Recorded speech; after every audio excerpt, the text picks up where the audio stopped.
Welcome to the Music Maker's Cookbook, the podcast where today Brandon and I just bullshit about audio. Yes. We're a big fan of sound. We're so excited about this one. We are. I'm kind of surprised we haven't actually just talked about sound yet on an episode. I know. The intricacies of it, the recording process, the performing process, that whole kind of thing, and just kind of sitting back and nerding out about this. Well, mainly because AI is going to take our job. Oh, exactly. Yeah. So, like, what's the point? It's already started. And that's it. Bon appetit. Have a good time. But no, it's going to be just kind of a super casual one, kind of a fun one going into it. So, Brandon, what is a recording strategy or a performance strategy, or what's just something small? Yeah. I think give me a small one and a big one that make an impact on the overall sound of the music that you've learned throughout your career that is kind of interesting and unique to you. Yeah, big one is that everybody likes to record differently. And like the way that you explore that is just by doing it and seeing how people react best to the music. And what I mean by that is either you do takes, and I'm mainly referring to vocals a lot of the time here, but so I'll stick to the vocalist idea since it's the easiest. Whether you like recording all the way through, no stops, and you just keep going and you like that natural authenticity, or you like piecing off section by section. So you do like the whole verse, or you do line by line, which is absolutely tedious and it can be absolutely brutal, but it can also elicit a good sounding product at the end. I think that one and its overarching holistic value to the recording itself is just finding out what people are most comfortable with, and that elicits the best performance. Because at the end of the day, you know, to me, and I'm sure you could probably attest to this too, usually fidelity comes second to performance. Oh my God. And there's, oh my God, I don't even know if there'd be a handful of situations where I'd want fidelity to be better than the performance itself if the performance is lacking that bad, because then that means no good song at the end. We can touch it up as much as we want and make it sound as good as possible, but if the song's not good, then what we do is not going to be great, if that makes sense, right? So I think that's like my biggest one is learning what works with people and how people like to record. And then like a small one would be keeping the vibe good, you know, when in the session. I say it's still a big one, man. It is still a big one, but like I'm trying to think of a small one. like well, think about maybe like a more technical one that like artists can replicate at home if they're doing home recording or headphones. Whether you like both of them on, monitoring yourself through Pro Tools or a DAW, whether you like one of them off, which is what I prefer. If I ever record, I like having one off, or if you prefer to monitor through actual speakers, that's a possibility too. It's a little bit more complicated with bleed and everything, but there are ways to do it. So Peter Gabriel did. Yep. With the phase cancellation. Very technical, Yeah, very cool. Very cool. I want to try it one day, and that's gonna be really hard to do, but that'd be so sick to do. But yeah, it's so like I think that is so small and is often overlooked. That playback is just so important, because like then it comes down to volume too. People like their headphones up, and like not only that, but it's like, do people need their headphones up? Do you need to push somebody to get their best performance through volume because they have to project more, right? Yeah. Or if it's a really soft song, do we turn it really down low so that way you're kind of like, ooh, it's a little intimate, you know, or whatever. You know, it's a very small thing that's overlooked sometimes, and contributes massily, I think. Oh yeah, just dialing in on how you want to monitor your performance. Exactly. No, that's huge for sure. Yeah, totally. What about you, Sean? So like a really, really small one is when you're recording guitar, the painter's tape trick that I learned. Yep. Any strings. I know exactly where you're going with it. Yep. I love that one too. It's a good one. The guitar fully vibrates. Everything vibrates everything on resonates, the instrument. Everything resonates. So anything that does resonate that you don't really necessarily want to capture, you can kind of deaden it by putting some pressure on it with painter's tape. Painter's tape is meant to release after a period of time, so it's not going to add any residue or any sort of stuff to your guitar, to the body, to the neck, or whatnot. So like the strings past the nut on the head, if you put some painter's tape over it, it kind of helps deaden that, so you're not going to get any noise coming from that area of the guitar. If you're only using a couple strings, let's say you're using power chords the whole time, you can put some painter's tape on the 3-4 strings that you're not using, and just kind of keep them muted and dead the whole time. So if you accidentally like nick one or whatnot, it's just a small flip instead of like ringing out and having to ruin the whole take that way. So that's kind of a small thing that I learned where it's like, let's kind of control this a little bit to help remove any sort of accidental things from happening. Yep, I love that one. Mhm. There's another good one I want to add on to that too that I just recently learned, like maybe like a couple months ago, is that if you have really noisy pickups and it's not grounded properly, you can just tie a piece of wire around either the bridge or one of the saddles or the like one of the tuning keys of the guitar, and then you can just ground it to yourself, and it'll actually get rid of the noise. I love that one so much. Everyone gets nervous about it because they're like, "Oh, I'm gonna get electrocuted." It's like, oh, you might, but It's low voltage. You'll be fine. Yeah, you'll be fine. You won't even notice. But I'll often just ground it to myself, and Mhm. and it'll just take care of it. It's so cool. Like opening and closing it. It's like, oh yeah, no, this actually works. It's so cool. So cool. Mm. Yep, exactly. Anyone who's listening to this podcast is like, what the hell is Like, Sean what just are doing? you? What the fuck? No, like small things like that. Yep. They can really make a big difference in the overall cleanness and quality of a recording at the end of the day. Mhm. The other one that like more the big one that I've learned is really like learning, okay, what is the difference between a good dynamic microphone and a good condenser microphone and a good ribbon microphone? Like when I first started getting into recording, it was like, okay, live sound is dynamics, studio sound is condensers because they're more delicate and reactive. Good fundamentals. Good fundamental, but not always applicable. not always Yeah, applicable, yeah. especially if you are in, your home recording Yep. this kind of stuff. Mhm. A good dynamic microphone is a much better investment than a good condenser microphone because the condenser microphone will pick up the fans, the AC, the cat walking in the other room, like Yep, they're all hot the noise mics, around there. man. They're very hot mics. Mhm. So just getting a good dynamic microphone like the SM7B Yep. or like the Sennheiser 441. Like if you're going to spend a lot of money on a nice condenser, you can get really close sounds Yeah. out of a nice dynamic, Yep. like specifically the Sennheiser 441. Totally agree. And that will allow it to really tighten in your performance Yep. and remove a lot of the excess noise because of the proximity effect or whatnot. Mhm. So that's something that I've really learned to dial into because I work with a lot of remote musicians. I Yeah. do a lot of remote mixing and mastering, and a lot of people will talk to me like, hey, what can I do to get a better recording? What would you recommend I do? These are the mics I have, or this is what I'm doing.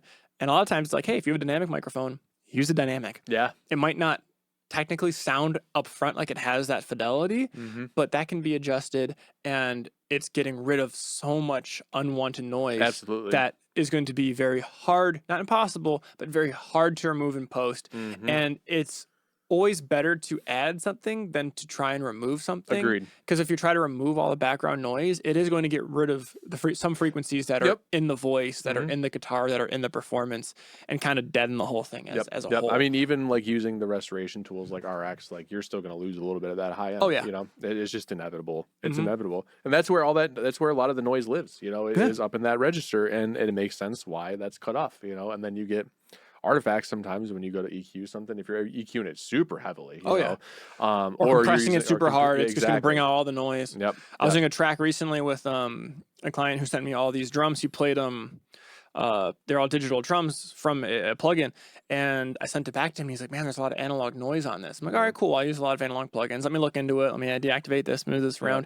I'm like, "Huh? The most noise in this song is on the toms track from this digital drum plugin." And I messaged back to him saying, "Hey, I found most of the noise is actually on these toms." He was Yeah. like, "That's weird. This is a plugin. There shouldn't be any noise." But there was. Yeah. And once they went through the compression and then the bus compression, Yep. it got pretty loud. Yep. So, we just kind of gated it and removed it where we needed to, and Sure. it solved the problem. But it was just the whole thing of like, huh, Yeah. Yeah. I would have thought it would have been really clean when nothing was It's making so noise. funny because it's so funny you bring that up because I remember discovering that a really long time ago when I was using like Steven Slate drums, Mhm. and I would just listen to these samples, especially when they were super compressed or whatever, or even just like loudly, and you Mhm. could hear the preamp hiss just cut off. And I was like really, we couldn't have done anything better when we were sampling these drums. And even my favorite drum sampler has a little bit of analog noise built into it because What's I'm your favorite sure drum sampler? it is Get Good Drums. Get Good Drums? Yeah. Oh. Modern and Massive. Yeah, GGD Modern and Massive. Hmm. I love that kit a lot, and it fits on a lot of things. Believe it or not, even though it sounds like it wouldn't. The samples are just so nice. They're so nice. Man. They're all round robin and everything, and they have great velocity points on them too. So much so that the highest velocity is a rim shot with the snare. That is also a hit with the snare, which is Mhm. great. So like it actually feels like a real drummer's playing the thing. Dang. I will never go back to Steven Slate drums. That's just me, you know, because like I came from that, you know. 'cause Yeah, that was the I still thing. use Yeah, SSD5 and I use addictive totally. drums, but Yeah, I've never heard of that one. I love addicted drums too. Like I don't have it personally, but like I've heard other people use it, and I'm like, dude, like they have a lot of choices, which is what I like. They're solid for certain kinds of music, but they get very in the weeds of dialing things in. Anyways, get off the topic real quick. Totally. Just real quick, want to end this segment off by saying if there are some tips and tricks that you've learned from recording at home or that you've picked up by going to other people's studios that you want to kind of share, please leave a comment and let us know some small things and large things that you've learned that have helped make your music sound cleaner, sound better overall.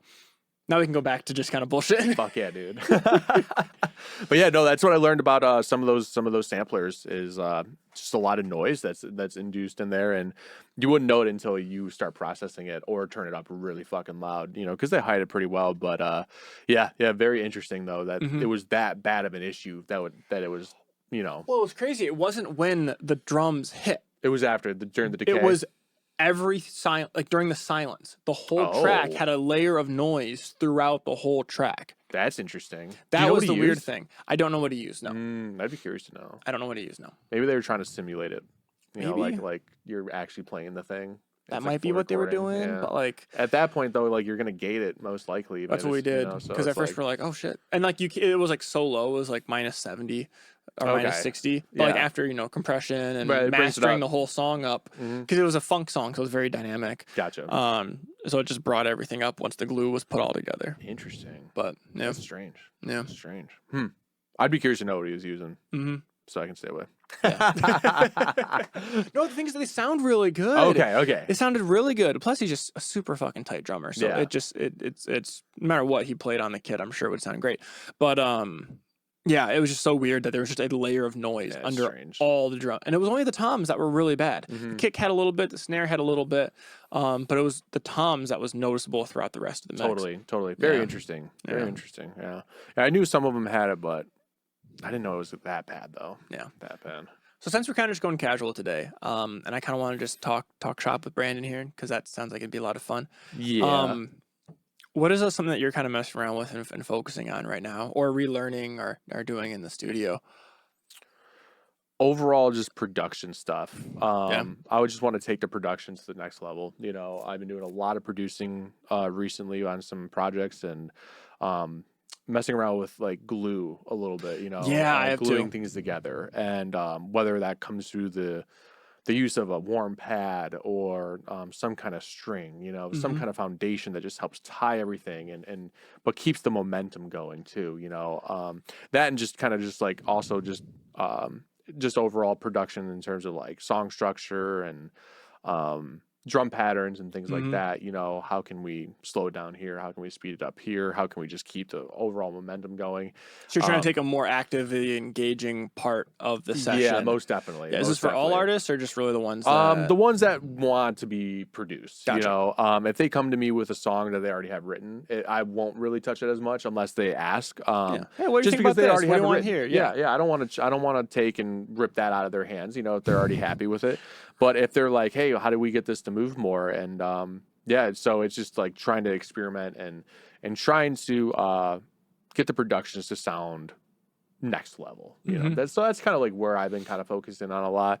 Lots of synth stuff too, and just kind of going through sounds and everything. And it's been cool though. It's been a cool journey. So hopefully I get to work on some more here soon. Actually, I do. So I just lied to you. I already know I get to work some. So, but yeah, what about you, Sean? And well, I was gonna ask like anything specific that like, and like for certain genres, like a certain tonality of pad you like to add underneath. Yeah. Or so like, do you convert like? Do you like take? Oh, I'm just going to take their bass line, convert it to MIDI, and then put that into a pad and just kind of up an octave and layer that in underneath? Sure, like, what's kind of your approach to that? Totally. So like yesterday when we were working on a track with Eric, we were doing like this. It's almost like a ballady kind of track, not really a ballad, but like a singer-songwriter love song, you know, and totally organic instruments. You know, we were doing drums, bass, all that good stuff. And then we got to a point where I was like, okay, like this is all sounding good, but like how can we bring this together even more? And Eric definitely doesn't shy away from synths, but I was like, with this song in particular, a synth that would be on here might stand out a little bit too much, you know? But I was like, I'm still going to add one anyway. So I added like that nice warm pad under it, you know, very filtered. So there's not a lot of high end going on. But we added that in there. It was like, that's cool. It's adding like some foundation. Then I was like, you know what, we're just going to pitch it up an octave and have that, you know, playing with it. So it adds an extra element of brightness in there that you don't really notice. You know, it's like one of those things where you don't want it to be audible, because like once it's audible, then it kind of ruins the magic, you know. That is something that I Yeah. struggle with. I don't struggle with it, but that it comes up in the studio a lot of like why are you doing this, or I can't hear that. It's like, no, but you can feel it. Exactly. If I mute it, you're gonna notice that it's gone. But when I bring it back in, you're not gonna be able to hear it. I say the same exact stuff, same exact things, because it's so true. It's so true. Whether you're getting a sample from Splice or you're doing like a tambourine thing, you know, in the background, you know, like tambourines aren't always supposed to be super upfront. They're just there to be a foundational thing, you know, sometimes. And it just adds so much momentum and so much to the overall production itself that you would now miss the tambourine in there, you know, if we were to take that out, you know. So it's exactly what we did yesterday with the pad, and then I also layered, I think it was a Rhodes under it too, so I actually had like a little bit of a tack on there, just enough to kind of give it a little extra something, and then blended that in, and it sounded great. So fun. Yeah, and then so like that's building it from the ground up, you know. So other than that, like, I don't get a lot of productions that come with a lot of instruments, you know. Like a lot of the time, usually we are doing it from ground up. So I don't really have the opportunity to take whatever they do and, you know, make it my own or something, you know, or add on top of it. So, but I do have a project coming up that is kind of like that. So we'll see how that goes. So you never know. We'll find out. You never know. What about you? What's going on? I've been really messing around with compressors lately. Okay. And like really diving into like, okay, what's the difference between different kinds of compressors, like diode compressors, tube compressors. I think it's VGA compressors is the VCA. VCA. God. I'm an audio engineer. I should know this. VCA compressors, and then what's the last one? FET compressors. Yep. And just kind of like, okay, what are the strengths and weaknesses of each of them? How can I dial this in? How can I use that? Just like messing with the plugins of like, okay, so I may have not been liking this one. So like my favorite compressor plugin historically has been the API 2500 by Waves, because it's a VCA compressor, which means it's incredibly versatile and pretty transparent. It adds a little bit, but it doesn't add a lot. Whereas like the LA2A clones, the 1176 clones, the Fairchild clones, like plugins you see, those all embark their own characteristics on them. Very much so. So it's been a lot of like, okay, well, I know why I like this. I know why I don't like this.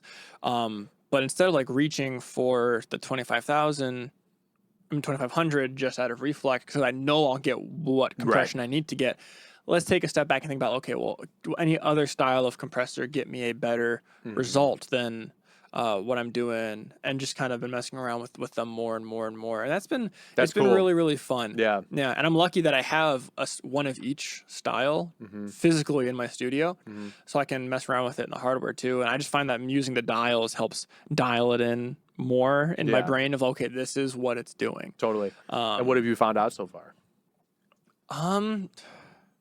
I found that layering different kinds of EQs on different instruments can be very interesting. So like if I'm recording a guitar and I want a really nice full guitar sound and it's got it's open back cabinet, I'll throw a microphone on the back of it and invert the phase of it, because that will capture more of the low end, bring it in slightly, just thicken up a little bit. And finding if it's a rhythm guitar, but I still want that like glue, that fullness, I'll do like a slower attack on the front of the guitar, maybe on like a VCA compressor or something, a slower attack and a faster release to kind of help it pump and push through. Totally. And then on the back guitar mic, I'll do maybe a FET compressor with a really fast attack, and then I'll bring the release slow so that it's more low and full, and it's like the foundation. It just plays with the same instrument, that instead of like the whole thing pushing, like using one compressor on one source would, it has that push with a consistency behind it that helps keep it full. So kind of like things like that. Or I've always used my tube compressors on like I use it sometimes when I'm mastering, and now realizing like, oh yeah, it's because they really like the coloration they add is in the low mids. So it just adds that fullness and that glue that you think of when audio engineers talk about glue. It's usually that kind of like low mid, low support. So I've been messing around with that a lot lately. I've been really trying to figure out, because like Pro Tools has a Fairchild 660 and 670 plugin. Yes, they do. I've been really messing around with the 660 to be like, okay, well, let's try this on the master bus. Let's see what this is doing. Let's try it on like the drum bus or on. I've been really liking it actually on acoustic guitars. Because unlike some tube compressors, I find that plugin is more low mid forward and mid forward than low forward. Like that's where the glue is in those frequencies, not the super low frequencies. So for acoustic guitar, it helps even it out, but still gets it forward. So, you know, for like a pop acoustic or something that's like being strummed that you want to be just kind of that foundation throughout the song, putting it through that compressor has been really fun. So it's just been kind of diving into all that. And I got some new compressors on the way too, like some hardware compressors. So I'm looking forward to messing around with them and just kind of telling everybody about it now? No, I don't care. Or should we wait till they come in? We'll wait till they come in to experiment with them, I guess. Better, yeah. I'll probably have a couple other compressors by the time those come in. Because I just like messing with this stuff. Knobs are fun. Knobs are fun. Knobs are so much fun. Knobs are fun. This is going to get quoted so poorly for us. Yes, it is. Yes, it is. Down the line. That's okay, though. It's going to be a couple years from now, I'm sure. But then in our feed, someone's going to take this clip and post it up there. Knobs are fun. And we just did it again. Yep. And then it's going to be there, and we're going to be like, oh, man, what do we do? But we did it. Yep, we did. We're committing to it, too. We're committing to it. So yeah, it's what I've been playing around with in the studio. Man. That's awesome. That's awesome. Yeah, no, I mean, more specifically, I think with just like the, I guess, more engineering side of things or, you know, mixing side of things. Just more experiments with saturation for me. Yes. You know? Dude, I'm really loving saturation. Yeah, me too, dude. Me too. There was it was like last year, 2 years ago now. I don't even remember, but something with saturation just finally clicked with me. And that was like the light bulb moment that I was waiting for. You know, like a lot of people are like, you'll have a light bulb moment. It's like, okay, well, when the fuck's mine gonna come? And then it was like, whoa, this can change everything. Yeah, and it did, you know, and it has. So have you gotten the Aphex Aural Exciter yet? No. God damn it. No. All right, something that Brandon knows about me that now you are going to learn about me. I think I mentioned it before, but the Aphex Aural Exciter is my favorite plugin of all time. It's basically just a saturator. Totally. It adds upper harmonics to whatever the frequency is. So it's a way of adding high-end energy, higher frequencies into a source that doesn't have them. It's not like an EQ where it boosts existing frequencies. It will add non-existing frequencies, and you can set how much it adds or not. And I love this plugin and Aphex Aural Exciters so much that I have 2 more of them in a 900 series rack in my studio, and I have a Aphex Aural Exciter Type 2 stereo 1 unit space. Is that the one that's in your rack? That's the one that's in my rack. The one that was on the left-hand side? Yep. Okay. That's moved now. Now it's top shelf and main positioning, so I'm going to be using that as soon as I finish wiring up my studio again, because I reorganized all of my hardware. Oh, you got new toys coming in today. I do. Yeah. So not the compressors. No. Not the compressors. Not more Aural Exciters. Yeah. or the exciters. Yeah. No more exciters. But no, like saturation is just so fun. There's a Cranborn Audio EQ that it EQs with saturation. Oh yeah, you told me about that. I am so interested in that. How much is it? I think they're like 500 a unit. It's not too bad. No. Not too bad. No. People are probably like, what the fuck?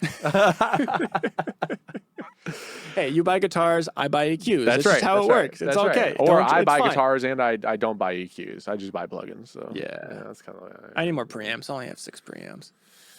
There's a guy selling a Focusrite Claret. I saw that. Yeah. The 8-channel one. Yeah. The clip indicators were stuck on. Did you see that too? For $250 though. I was like, I'm not gonna do it. No. I have the Claret. Yeah. Big boy though. Well, you have the bit older one. That's like the OG Claret that came out. Yeah. Yeah, that'd be probably the only thing from Focusrite I'd get, to be totally honest. Well, the Claret preamps are really nice. They have they are. They have super the air nice. functionality to it. They're just like. Yeah. Anything less than that, I don't think I'd get anything from Focusrite, to be totally honest. That's just me though. They have that one tube, that blue tube compressor. I like that one. Preamp. Yeah. I've heard great things about that. The folks like. I think they use the same. Like the one or something. I think they use the same pre's in those, in the Clarets. Really? If I'm not mistaken. I think. Huh. I would have to go back and look. The ISA ones, I think that's what they're called. ISA. Something like that. Yeah. I'm not too familiar with Focusrite above. I mean, the usual Scarlett, you know. I was talking to Joe recently, and I was telling him how I bought a couple of EQs that are coming in today, and he was like, "Why are you getting those EQs? Why aren't you?" He's like, "I see you use the API plugins a lot. Why don't you just save up and get a nice API EQ?" And I'm like, "It's because an API 3-band EQ is $1,200. I'm not spending $1,200 on one channel of EQ. Nope. No way in hell." Nope. Can't be doing all that, dude. No way. Not right now. No. Not right now. No. And like the man, that's why I was like, oh, $500 isn't that bad. Because when you go look at API, Neve, and all that stuff, it's like, oh, like that's a price. That's a price, man. Like, yeah, these studios are not cheap, man. No. They are not cheap. Those big facilities, those things are not fucking cheap, dude. Like, I mean, that big shiny desk that Brandon I was has gonna bring behind up the him, boards. I was gonna bring them up. that ain't So cheap. yeah, if you haven't noticed yet, last episode you should have noticed. If you watched it, you should go back and listen. Yeah, this is for visual Yes. listeners, visual watchers, Yes, listening viewers. both. Audio and visual. Yes, Brandon has updated his studio recently, and he's got this Yes. really nice board behind him. Thank you, Sean. Thank you. Yes. Really nice desk. It just suits it real well. Yeah, I found this Digidesign Pro Control 24 channel, and found it at Big Sky Recording out here in Ann Arbor. Shout out to them. Shout out to them. And they were selling it for one hell of a deal. And I've always wanted to get a board in here. And there's a special company out there that makes this software that keeps this board alive, because the board was abandoned sometime in 2010 by Avid. Shout out to Avid with their abandonware. So it's such a good company. We'll talk about Amateur Tools maybe. No, I'm just kidding. But I wanted a board so bad, and I wanted to just change up the desk and all the entire layout, and did that about a month ago now, and it's been awesome ever since. And so much so that you wouldn't see this with Sean's setup, because we don't position ourselves that You way. would in my solo episode. The corner of it's in there. The corner of it's in there. And Sean was like, "No, that board's super cool," and I was like, "Okay, yeah, hell yeah, dude." And I went on Facebook Marketplace and I found a 16 channel version of it that was relatively close. And I was like, "Dude, like, check this out." And Sean was like, "Dude, fuck yeah." So I actually went out to Jackson and picked up the board for Sean because he had a gig that day. And now he has the same board. So we're kind of board brothers. It's kind of cute. It's kind of cute. But yeah, no, it's been great ever since. Everybody seems to love it, and it's made working way different. Oh, entirely different. Which is really cool. It's not an analog board or anything like that. So, and it doesn't have pre's on it or anything. It's just purely a control surface. But it makes working with Pro Tools so much easier and so much more, so much faster too. Especially this solo clear. I love that fucking thing. Oh yeah, The solo clear is great, dude. Oh, it's so I great. love that So fucking great. The thing. save function. That's like buttons The right save there. function is great too. The multiple arming and soling of Oh, I tracks know. is just. Oh man. Yeah, it's great. Good stuff. So super happy with that purchase. And yeah, next thing up for me personally is monitors for me. So, and Sean knows that monitor journey because I've taken him on the journey with me this entire time. So, and he's going to continue to be on it when I text him. So, so hopefully some new monitors soon, and then that'll be it for, I think, a little bit. Oh yeah.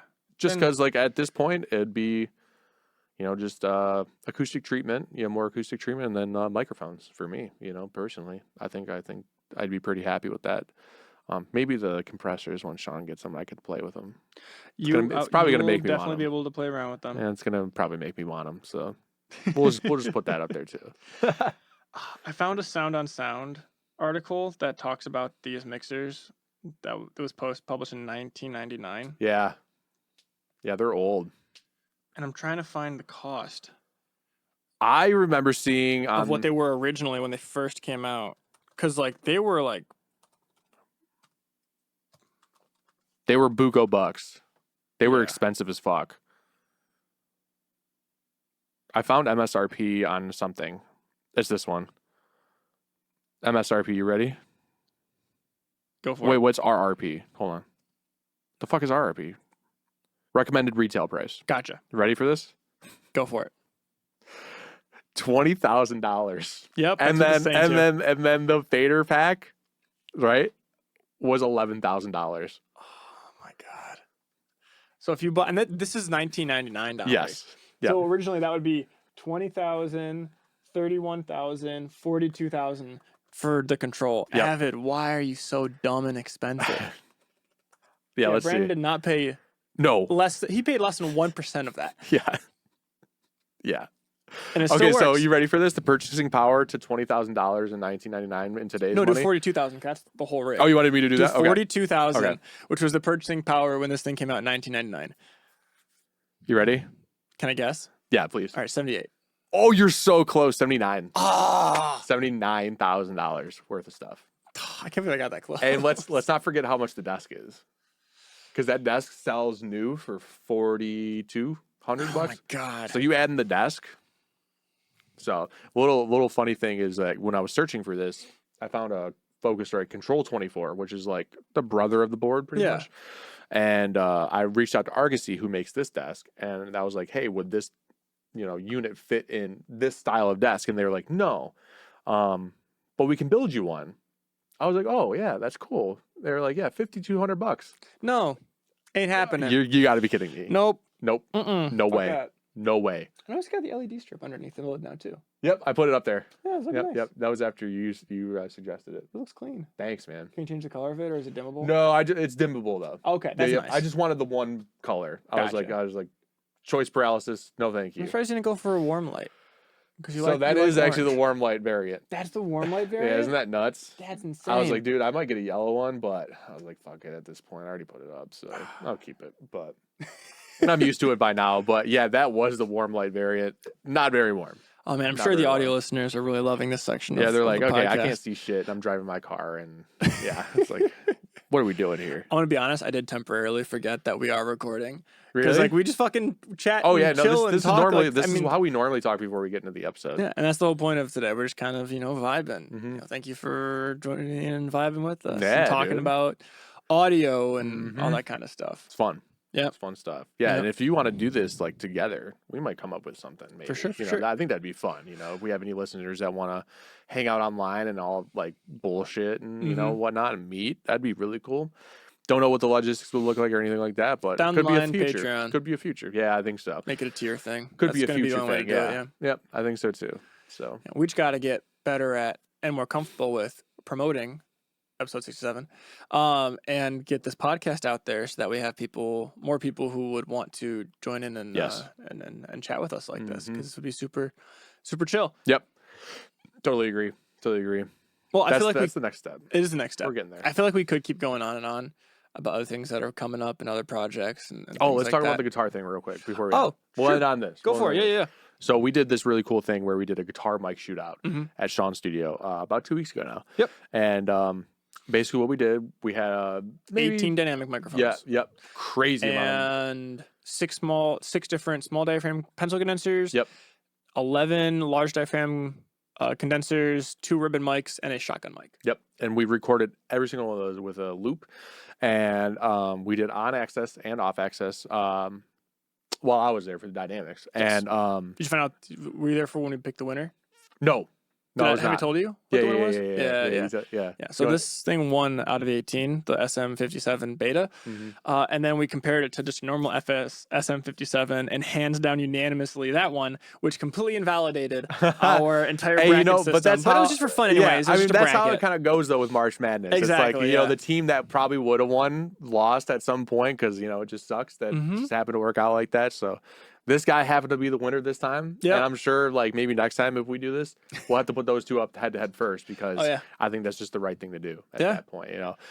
Because like that 57 bracket was a little tough for him, man, and he got kicked out, which surprisingly, for our listeners who know the 57. Classic staple on It's the guitar sound cats. of guitar. Pretty much the benchmark on, Yeah. on guitar, and that one got kicked out, which is First round. crazy. This guy might have had an easy path to the end. He might have had an easy path looking back. I don't remember though. We'd have to go look back at that bracket, Yeah, we would. just because we did it randoinly. It was all random. It was a random So, bracket. yeah. We had like some kick drum mics on the guitar cab. Yeah. Some really funny Some of them things. didn't yeah. sound too bad either. No, they Some of them didn't. sound terrible. The Beta 52A was not good, but That was pretty bad. everyone was like, ugh. Yeah, we were like, it was bad. But basically, we just all met, and Sean made hot dogs and chicken dogs. Yep. I had a chicken dog. Mhm. And we all hung out for, Sean was there from 10 to 10 that day. I was there from Like 9 to 11, probably. And I was there from like 7 o'clock to 11:30. Yeah, and the night before I was there till 4:30. Yeah, so you stayed setting the night everything there. up. Yeah. Yeah, Yeah. yeah. Madman. But it was fun, so though. much fun, man. It was fun, though. And we So got to much fun. use a couple different amps, too. Yep. So when we did the bracket, at least for the first, 2 rounds or whatever, when we went through. You missed the silver tone, didn't you? I did. Oh, Yep. that thing sounded Did super you use fucking cool. the cab? We did. Oh, hell yeah, dude. Sweet. Well, yeah, that's what we used for the shootout for all of them. Okay, yeah. Yeah. No, I meant for the silver tone. No. Oh, he okay. he had his own amp. Gotcha. That he threw on top of that. And we threw this on the close mic, and that's what we used a bunch of the small diaphragms and large diaphragms out in the room. We did it in the back room. Oh, so okay. we could hear the sound of the room as well. Mm-hmm. And then later on, we used my Ibanez again and put a clean tone through it with the K guitar. Nice. Old hollow body. And got a really just nice, warm, clean tone so we could hear what the mics did, what saturation they added, because the Vanguards had a lot of saturation, which sounded real nice. That's awesome, dude. Got the ribbon mics on them. That sounded solid. It's killer. So that was a good really time. Fun. It was a really good time. Yeah, we figured we want to share that with you because it's something that we kind of did, I mean, Sean really did it, but we were talking about this for forever now. Forever, dude. Yeah. And kind of cool. And we might have talked about it before on the pod. I'm not sure. Maybe in passing. Maybe. But we wanted to let everybody know we did do it, and it was awesome. So, and since we were talking about audio today, we felt it was very applicable to bring up. So, shout out to everybody who came through, and shout out to you, Sean, for being such a kind and generous host. I thank you for your time and all the effort and the money that you put into it, dude. I have so much food left over. So much food left over. I bought so many hot dogs, as you should, and breakfast sandwiches, and nobody had a breakfast sandwich. Nobody did have. I had 2 cups of coffee. I had 2 cups of coffee. I bought a lot of coffee too. I bought like 48 Keurig cups, way too many. But those don't go bad, so I'm still having now you're those stacked up on coffee. Yeah, I'm good. I'm caffeinated. Dude. I'm hyped up. Yeah, dude. That was fucking awesome. So shout out to everybody that I got to meet. Alex, Joe, Matt. Colin came through, so shout out to Colin. And, that's basically where I left off. I don't know who else came through after. Tyler and Greg. Okay. Shout out to them. Didn't meet them. I wasn't there. But next time. Yeah, next time we got to do like drums or something. Dude, drums would be sick as fuck. I just need to get a drum kit and a drummer. That will be the challenge. I mean, that's where you can get so much like into the details with the. I was going right out to the back room, and it's so much fun. Yeah, it's going right. I want to try it. I want to try it in that dead room too, though. Oh, totally. Yeah, I have recorded in there, and it's be very cool if we dead. got 2 kits. It would be one in the dead room, one in the back room. It would be, but they'd have to be similar kits so we could evenly compare them. That's fair. Or put the more appropriate one in the appropriate room. That's true. That would work too. Alex has got like a smaller old one that we could put in the quiet room. That'd be cool. And then get like a larger, nicer one and put it in the back room and go like all Neil Peart on it. Oh yeah, just totally tear it up. Exactly.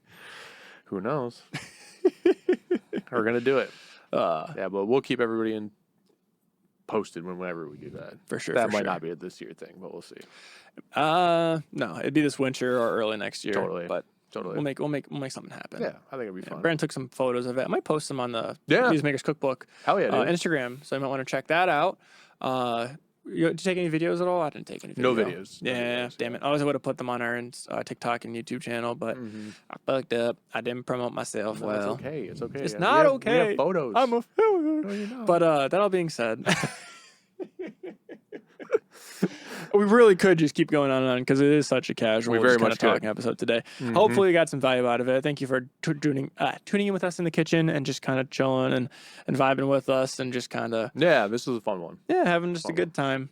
Nice, basic, simple, easy, communicative, personality-driven, no information. I didn't even say this is the podcast that helps independent artists cook recipes for success at the top of the episode because there's no recipes in this episode. None. Maybe get a couple ideas from this. Like, let us know, as you said, what small and larger tips and tricks you've learned if you do any recording yourself. Small and larger diaphragm. Brandon's funny. I am laughing. It doesn't seem like you're laughing.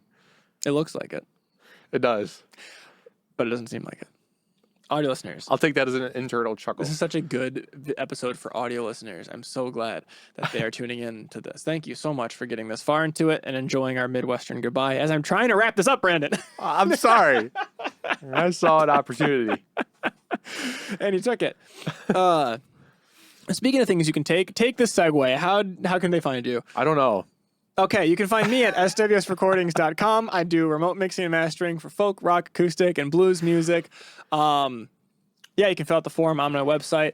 I also do one-on-one business and artist development coaching, which is basically this podcast, not necessarily this episode, all the other informational episodes, but more specialized and structured towards you, your music career, and helping you make a living in this industry faster than it would be otherwise. So if you want to do that, hit me up. Aside from that, I remembered. you can check out the whole podcast by contacting us at podcast@musicmakerscookbook.com, or you can find us on TikTok, Instagram, YouTube, any place that you listen to podcasts. We have the audio podcast there. And that being said, Brandon has something he wants to say. I remembered. Okay. You can find more information about me and what I do at studio222recording.com. I work on recording, mixing, mastering, all that good stuff. On music, audio, anything related to that. If you want to hit me up and you think we're a good fit, hit me up through my inquiry form. That's the best way to contact me. If you prefer to contact me through social media, I do not check it as much. But I will try to get back to you as soon as possible on there. And you can find me on all platforms, minus X at _Brandon McLeod or at Studio222Recording. Mm-hmm. Would love to hear from you. Yeah. If you want to work with the guy that worked with the Detroit Tigers, yes, then definitely hit up Brandon. Yes. That being said, thank you for joining us in our kitchen today. A cut reminder. There's no NDA, so. Oh, there's not? No. Oh. So, like, even if. I'm because the last one was so, like, NDA. It was. I think it was because of Nike. Oh, gotcha. So, Yeah. like, I don't actually have to cut this out? I don't even know if we can talk about it, though. That's the thing. like you know, like, I mean, as long as I think it's not heard, right? I don't know. like I mean, like the song. Oh, the song. Yeah. Gotcha. Or whatever we worked on. Cut it out. Cut it out. Yeah, it's cut out. I don't know what. Just say bon appetit, man. I'll have to figure all this shit out when it comes to editing. Bon appetit. I'm going to keep most of this in, and it's going to be incredibly confusing. Just to like people. blank it out. Like bleep it out. Yeah. What the fuck are you going about? Oh, that would be good content with all the bleeps. Jesus. All right. Sweet, dude. What the fuck? Who texted me? 20% off a pizza of your choice. What is Tortino's? Oh, it's Hungry Howie's.